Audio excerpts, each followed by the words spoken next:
Tips with Tony. Tips with Tony. All about nutrition from your favorite dietitian. Everything you need to digest in your mind. Tips with Tony. Tips with Tony. Making you healthier one bite at a time. With Tony. Woo. Hello and welcome to the Tips with Tony podcast. I'm Tony Marinucci, your registered dietitian, helping you get healthy one bite at a time. I'm so excited for you to meet my very next guest. His name is Chase, and he has an incredible, inspiring, motivating story for you all. So if you ever struggled with your weight, lost the weight, and were able to keep it off, you're going to relate a lot to the story. At the same time, if you lost weight and then gained it back and struggled with that, you're probably going to relate to this story. I'm excited to have Chase here because he's going to give us some insight on how to finally commit to making the changes and then continue to implementing those things so that the weight stays off, but more importantly, so you can feel healthy and happy. So Chase, welcome to the podcast. Thank you so much, Tony. I'm so honored that you invited me onto the show. I cannot wait to chat with you today. Yeah, no, I'm so excited to have you. I love your energy. I've been following you for a while. It's just been so great to kind of see you transform and continuously progress. I know that when we first met, and I'm using air quotes socially, social media world, virtually, you were still you were in the later half of your journey of the final weight you wanted to lose, and it's just so evident that you were working so hard at this goal. So I'm so excited to kind of just hear from you, kind of where you started, where you're at now, and where you think you're headed. So, but before we get there, we'll talk about that. Before we get there, just introduce yourself to the listeners by sharing who you are, what you do, and most importantly, why you do what you do. Yeah. So guys, I'm Chase Smith. I am from Virginia. However, I'm currently in Colorado, and we'll kind of dive into this a little bit later, but I am a emergency traveling nurse. I've been traveling since the beginning of January this year. Absolutely love it. It's been a whole different lifestyle change. Literally, I just left my entire family, friends, everyone I knew, and pretty much moved to middle of nowhere with I knew no one really. When I first moved to my first assignment in Charleston, I knew one person. And when I moved out here to Colorado, I knew absolutely nobody out this way. So definitely a whole lifestyle change with that. But I have been a nurse for almost, it's been about 6 years. Wow. And I've done psychiatric nursing as well as emergency nursing. And after my own weight loss journey, I became a health coach, and I'm now working with clients one-on-one at this time. That's awesome. So let's go back to the journey of kind of with your own weight loss journey. Tell us more about that. Tell us more about your history and kind of were you always overweight? Was it growing up that was your lifestyle? Did something happen? Where did that begin for you? Yeah. So, I've always been the chubbier kid. I've never been skinny, so to speak. That my brother and I always joke, that was always him. He was always this skinny bean or whatever they used to call him growing up. And I was always the chunkier one. And it was, it didn't really impact my life a whole lot. And then I didn't really put on a lot of weight probably until about mid high school. And it was actually just last year when I just kind of made the connection finally that it was where I think this all started was once I gained that freedom and I could really go and do things that I wanted to, and once I was driving, it was I can go to the store and get whatever I want. I can go through this drive-through and get whatever I want. Mm-hmm. I could literally, I had the freedom and no one was with me to see whatever I was buying or eating, which is, unfortunate, in a way, but, that's what led me down to, the path that I was on. And from that point forward, I started nursing school back in 2013, I believe it was. And from there, I continued to put on weight and I did not have an active, healthy lifestyle at all. Thankfully, I didn't have a ton of medical problems, so to speak. A lot of people they start their weight loss journey after something scary happens, like a heart attack, or they get some really scary lab work back, or something super terrifying that just pretty much scares them to losing the weight. Mm-hmm. That wasn't my case. I really, most of my blood work was okay. And, I really didn't have a ton of problems. I did have sleep apnea. I did have some high blood pressure, my high heart rate. Like, so definitely not like picture of health, but also not like super unhealthy. Yeah. Also, it's unfortunate that we live in a society where that's almost normal. It's like so common, you know, and it's like, so really though, like how old were you at that point, at that age? Gosh, 19, 20. So 19, 20 to have high blood pressure and sleep apnea. That's rare. That's not normal. That's not normal. You know, and I think, and I really just want to kind of highlight that because, and you guys know, when it comes to weight and body size, you can truly be healthy at any size because everyone's body really is shaped differently. But those are clear markers of that's not actually healthy. Right. Yeah. And it's not because of your body size or the number on the scale. It's because, like you said, you weren't engaging in healthy eating behaviors. You weren't living an active lifestyle. You weren't living a healthy lifestyle. And accumulatively over the years, the weight continued to kind of creep on as a result of your poor eating habits and your poor behaviors. Right. And I appreciate you sharing about how for you, it almost felt like you had this freedom, right, to do whatever you want, to go wherever you want. And it's so ironic because people are chasing what we call food freedom, which is being able to eat whatever you want, whenever you want. But it's just there's such a distorted view of like what that actually means. And I think that's what people think when we heal their relationship with food. And then they finally are able to, eat whatever they want, whenever they want. It's because there's a different sort of energy behind it. And therefore, it actually can be done in a very healthy and balanced way. But without that guidance and support and education, it can look a lot like what you just described. So thank you for sharing. No, you're exactly right. Yeah. So you realized you needed to make a change. You were a nurse at the time. But as you know, like, I don't know, well, I'll just speak to the listeners, like, you still needed to learn about nutrition in a way that's going to help you. But I guess before we even get to that point, like before you actually, like, I know you worked with a nutrition coach at one point and eventually you became one, but before we even get there, like, how did you start taking action? Like, was it pretty? Because my guess, like for me, like my first thing when I was like, oh, I'm going to do this, it was very disordered. Like it was very, very bad habits, like in a different type of way. It was like a lot of restriction and excessive exercise and just like misery. So how did it start? How did it start for you? And when did you realize like, there's got to be a better way? Yeah. So actually, I mean, I've yo-yo dieted for years and years and years and like tried all the different fad diets and everything that are out there.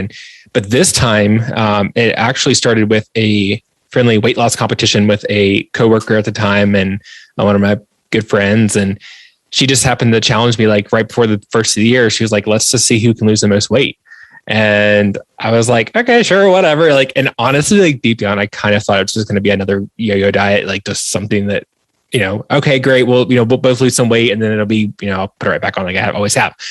But we started like going to the gym together. We started, when I first started, I was doing intermittent fasting. That was that was like the hot topic at the time. And so I thought that was like what I needed to do to lose the weight.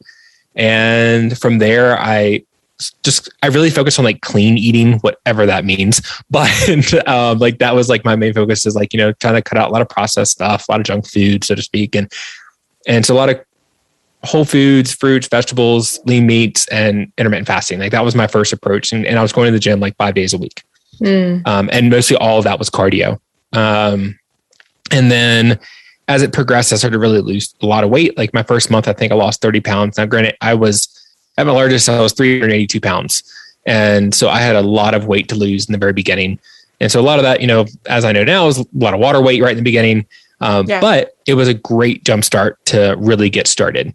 And so from there, I continued to lose a good bit of weight each month.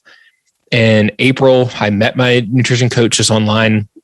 Josh Pierce, met him through. Yeah, love Josh. Shout out to Josh. Yeah, shout out to Josh. This, but I'll be sure awesome. He listens to it. I met him on Instagram, just like happened to come across his Instagram at one point in time. And then he got me to his Facebook group, and I didn't start coaching with him for a while. And just because I was still doing pretty well on my own, honestly, before the end of May, I had lost my first 100 pounds and continued just to lose throughout the year, throughout the summer. And then things started to slow down. About August, that's when I really hit a plateau. Like I was not moving a bit. Mm-hmm. It was on the scale, and I was starting to get a little frustrated. And he had been warning me throughout the summer, like eventually you're going to have to get your calories up a little bit. And I kind of knew about that, but again, at the same point, I was like, well, I'm continuing to lose. I don't need to. And of course, there came a time where I really did have to, and that's when I started working with him in August. Worked my calories up. When I did start counting calories back in the beginning of the year, just going based off of what I was doing with the clean eating and the intermittent fasting, I was eating probably 12 to 1,400 calories a day. Oh, no. Yeah. And being over. How was your energy levels? I can't remember exactly how they were when I was, but I they weren't great. But then again, as well, though, like I think just the combination of eating more high quality foods compared to you also probably, you had sleep apnea. Now you probably were sleeping better. Yes. So there was in general, it was an improvement to what you were doing, even though it was extreme. It was still an improvement to what you were doing. And it's like, okay, I understand. Yeah. But it only worked until it didn't, because unfortunately you almost destroyed your metabolism, but Josh came over and helped you heal it. Yes. So let me let you finish, and then we're going to highlight some things. Okay. So then we, worked up my calories over 2,000 calories, feeling a lot better. Went to maintenance for a little while. Then we cut back down. And then right towards the end of the year, I saw this goal that seemed out of reach, but him and I both knew we could reach it. And I think it was December 18th. I actually called him at 6 a.m. I woke him up to let him know that I had lost 150 pounds in the year. And that was like the big goal for me. It was just to be able to say I had done that in 1 year was incredible. And to see even looking at the pictures before and after for that 1 year was pretty incredible. But then we just continued the cycles through, maintenance and calorie deficit, losing and maintaining. And after a while, that I started getting more into strength training, hired a personal trainer, and I'm continuing to just pretty much work that same process. And I'm working with a different coach now, Jordan Lips. He's doing my personal training, and now he's doing my nutrition as well, and continue to work with him. And, there's been good times and bad times and, struggles. It hasn't, been a perfect rainbow the entire time, but I'm learning a lot from each and every day that I continue this journey. Yeah, definitely. I mean, that's what it is. It's a journey, and you learn more about your body, more about yourself, and you learn from other people. What would you say to the person who is feeling very overwhelmed? Maybe they too, you said your highest weight was 382. So what would you say to that person who feels like they have 100 pounds to lose? And they're feeling overwhelmed, and they almost feel like they can't do it. So why even try? Yeah, I've been there. It's, for one, look at your goals as I'd say break up your goals, because if I would have gone into this thinking I'm going to lose 150 pounds in a year, I probably would have never made it, because I would have been so frustrated with myself, because knowing me, I would have broken down that 150 pounds into my head. All right, so if I lose 150 pounds in 12 months, I need to be losing this much per month, this much per week. And as soon as I didn't notice that, as soon as I didn't reach that goal, that's when I would have probably ended up just derailing myself, because I would have felt unsuccessful. So don't set unrealistic goals right out of the gate. Set a 5-pound goal, then go to 10 pounds, then 15, then 20. Keep raising your goals. Your goal can be forever changing, and it always should be. Right. I mean, as soon as you reach a goal, celebrate the hell out of it. But also, not only celebrate it, but look for what's your next goal. You should always be looking for that next goal, as well as celebrating your past. I I'm interrupting your podcast because I need to talk about poop. So sorry, but as a dietitian, I talk about poop a lot. And if you struggle with gas, bloating, diarrhea, acid reflux, and/or constipation, then you're definitely going to want to listen up. Gut Personal is the first line of personalized gut supplements, allowing you to create a customized protocol to address your symptoms, support your healing, and optimize your gut health. And the best part? Gut Personal was founded by my friend and colleague, registered dietitian Bridget Carroll. She has years of experience healing women's gut symptoms and improving their gut health. Also, bonus about Gut Personal, it's 100% female founded, funded, and staffed. Women empowerment for the win. All of the products are FDA tested and approved. So if you've been experiencing gas, bloating, diarrhea, acid reflux, and/or constipation, or even if you just want to take some preventative supplements to keep your gut strong and healthy, then I highly recommend starting your gut healing journey by taking their quiz at gutpersonal.com. This quiz was created to better understand your gut health symptoms so that you can get emailed product recommendations to support your healing and optimizing your gut health. Click the link in my show notes or go directly to gutpersonal.com to take the quiz, and make sure to use Tips with Tony 10 at checkout to get 10% off your order. And then also, don't overanalyze things. I think that so many times, like, I would get stuck at like just trying to think about, what workout am I going to do, or what should I eat, or, what's the best thing? What's the best, like, if you just keep analyzing things, you're never going to do anything, paralysis by analysis, you have to do something. And so even if it's just small baby steps, taking the stairs an extra time a day, or, walking an extra block, or, drinking one less soda a day, or, drinking an extra cup of water a day. Just these little tiny things that people look at and think that they don't add up very much, they make huge differences in the end. Yeah, absolutely. Absolutely. So I think that's actually a really great point, that it's all about like the little things and how they accumulate over time. Because you also, like you as a traveling nurse. So one, being a nurse, I just find, especially now, it's very stressful to be a nurse. It's always been stressful. Now it's even more stressful. And I think you said you're an emergency nurse or ICU? Yes, emergency. Even more, another stress, right? And now on top of that, you're traveling, so you're not always at the same hospital or location, or have the same hours even. So let's talk about how you now you're committed to a healthy lifestyle, you're living a healthier lifestyle. How do you make that work for you, given I'm sure there's many barriers from traveling or stress, or, not getting breaks? I don't know if where you work, if they're staffed or fully staffed or not.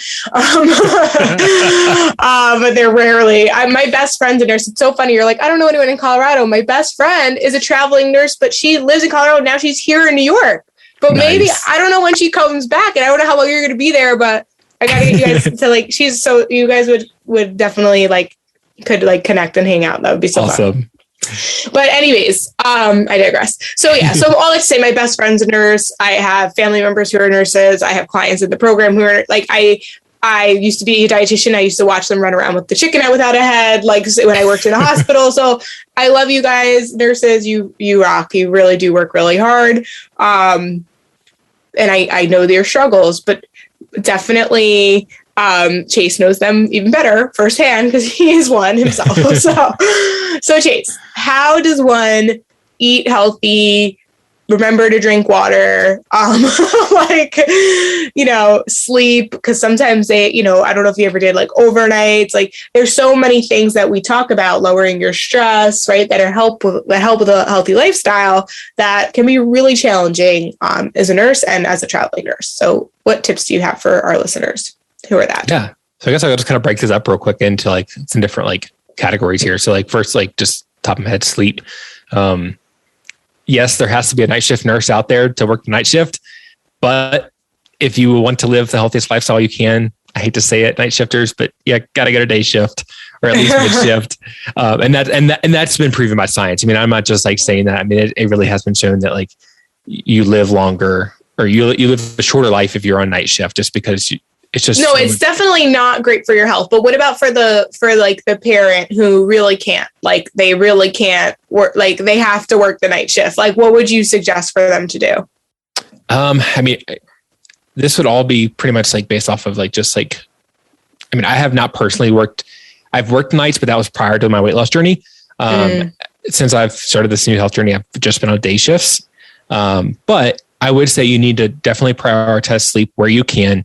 Find a schedule that works for you. Some people like to work their night shifts in a row. That way it's like they are technically like living on the night shift, so to speak, for 3 days.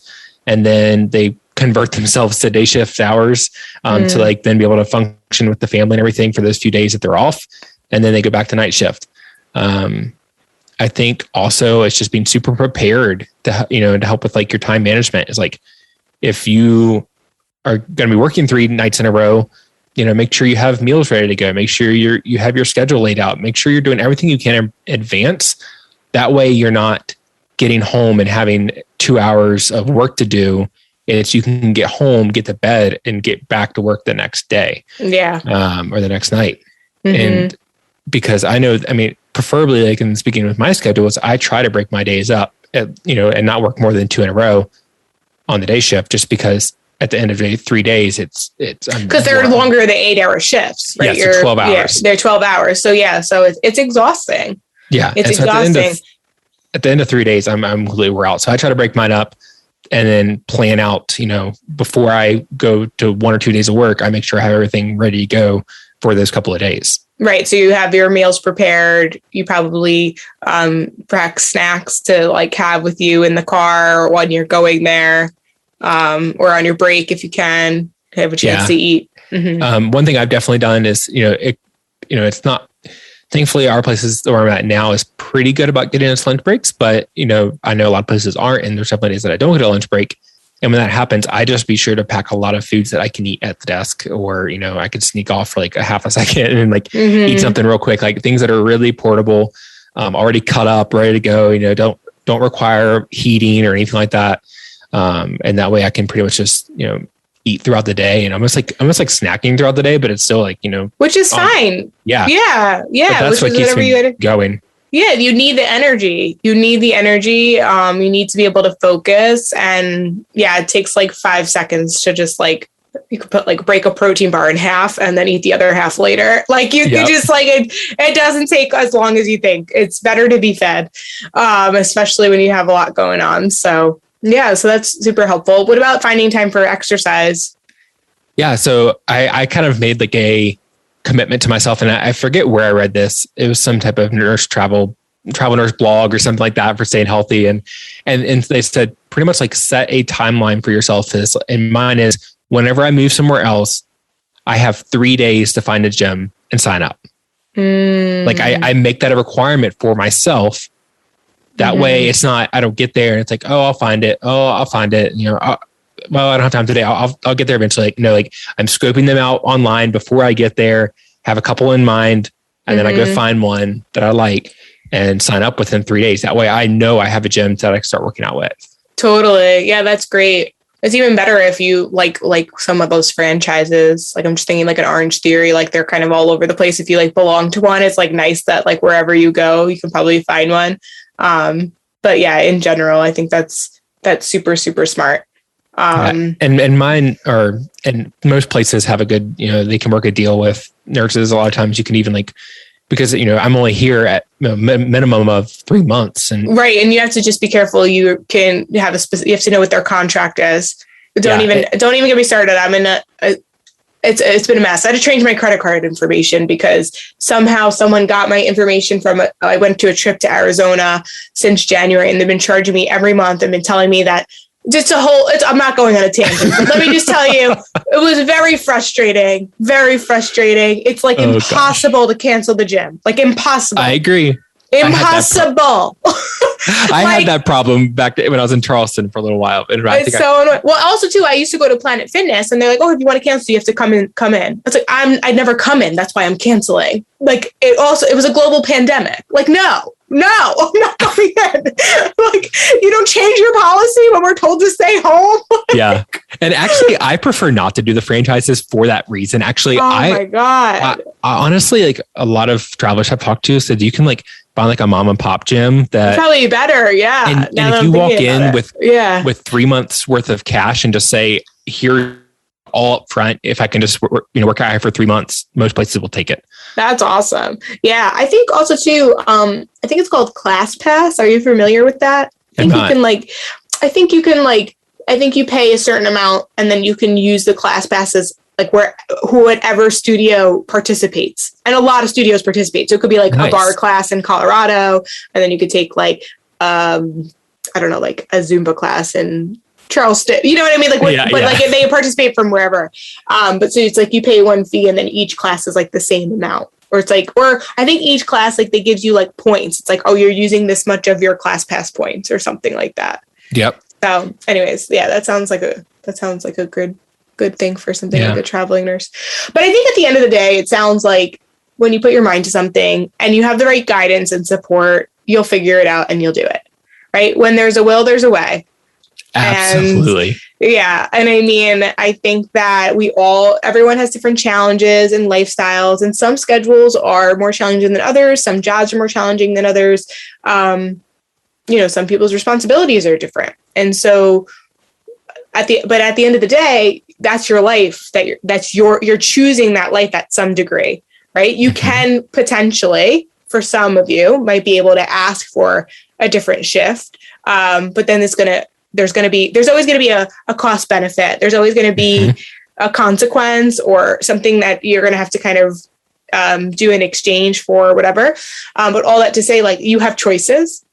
And some things you might not be able to move. Like maybe you're in a job that you've decided that you and your husband have decided like that this is the job that, you're going to be the one who brings the money home and they're staying home and that's what works for you. And so you kind of have to deal with a job that you don't really love, but maybe it has other perks and benefits that you can on your lunch break, you can go and you get a workout in. Or you can just make that or just get better at saying no when people ask you to do things.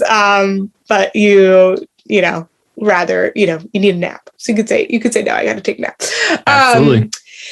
But so, okay. Yeah. So this has been super helpful. Anything else you want to add that we didn't talk about today?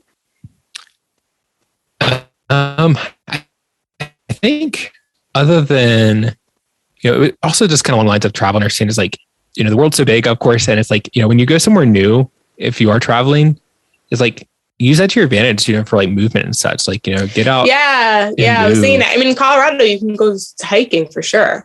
Yeah. And I've done some incredible hikes. I did my first 14er, when you're going like over 14,000 feet elevation. And I don't like Colorado. I don't like the elevation. I don't feel well. It like doesn't matter how much water I drink.